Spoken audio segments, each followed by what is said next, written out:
Sino pa ang gumagamit ng bato panghilod? O late ka na sa uso. Alam niyo guys, dati talaga naalala ko sa probinsya, nakikita ko sa mga tita ko, sa mga pinsan ko na gumagamit sila ng panghilod. Yung pag naghihilod sila, pag naliligo kami sa ilog, ay yung bato talaga pupulutin lang nilang ganun tapos gagamitin ng panghilod. Siyempre, bata pa ako, gumagaya din ako sa kanila. Kaso lang, yung balat ko talaga, kahit balat kalabaw naman ako, maitim, hindi naman ganun kakinis. Pero guys, napaka-sensitive ng balat ko. Dry pa yung balat ko, hindi ko maintindihan kung bakit. Wala naman kaming ina-apply-apply dati sa balat namin para magkaroon ng komplikasyon yung balat ko. Pero hanggang ngayon, dala ko yung pagiging sensitibo ng balat ko. And then, syempre, gumagaya ako dati sa kanila sa paghihilod ng bato. Alam niyo guys, nagkakaroon ako ng mga rashes, nagkakaroon ako ng scratch sa balat. Kaya, nung nagdalaga na ako, kaya sinasabi ko sa inyo na late na kayo sa uso.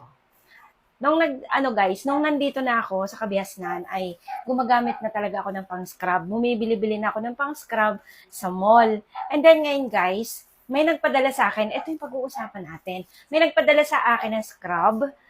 Guys, dito ako natuwa kasi dati, yung ginagamit kong pang-scrub sa kilikili, sa siko, sa tuhod, the best kasi to guys. So ito ngayon, may nagpadala kasi sa akin and this is from Sadware. Ito siya guys, dito ako nagulat kasi nga, blueberry siya. Ayan, blueberry. Alam niyo kasi guys, ito, ano ko muna sa inyo, yung pang-scrub, na the best talaga gamitin ang pang-scrub, lalo na sa mga merong sensitive ang balat. Kasi nga, madaling magka-rashes, madaling ma-scratch yung ating balat, madaling mamula kapag sensitive ang balat natin. So, bakit pwede tayong gumamit? Bakit pwede akong gumamit ng scrub, salt scrub, na meron naman itong mga na pwede siyang magkasugat, meron siyang matalas na salt nga di ba? Kaya meron siyang solid. Meron siyang solid sa loob. Ganito siya, guys. Ayan. Konti lang talagang kararating lang nito kaninang umaga. And nung naligo ako kanina, ginamit ko kagad kaya ganyan na lang. Natuwa kasi ako. Parang na-addict ako sa paglalagay kasi ang lambot sa balat. May moisture kasi, may moisturizing kasi ang mga scrub para hindi masira yung ating balat. Alam nyo guys, ang bango-bango niya. Napakabango niya. Alam niyo yun, pag ginamit mo to, pag lumabas ka ng banyo, talagang ganitong susundan ka ng aso mo. Galon. Ganon ang amoy niya. Ang bango kasi. Bukod sa napakalambot talaga sa balat natin, ang bango-bango niya pa. Pwede ka lang hindi mag-lotion kapag nag-apply ka nito guys, pag naligo ka. Sa totoo lang, ano siya guys. Ayan, bubuksan ko siya ulit. Ano ba yan? Ayan, ganito siya. Ayan, ganyan siya. Napakabango pala ng blueberry. Blueberry, pag hinihalo siya sa ating pang-scrub. Actually, sa Sadware, tatlong variant po ang meron nito. Yung mango, blueberry, at saka yung, nakalimutan ko na. Basta may isa pa, pakita ko na lang. Ayan siya, oh. Ayan. Tatlo siya, guys. Tatlong variant. Alam niyo ba, guys, eto siya. Ayan. Mag-e-enjoy ka talaga sa pag-a-apply ito sa balat nyo. Tapos, mag-e-enjoy ka pa sa presyo. Oo.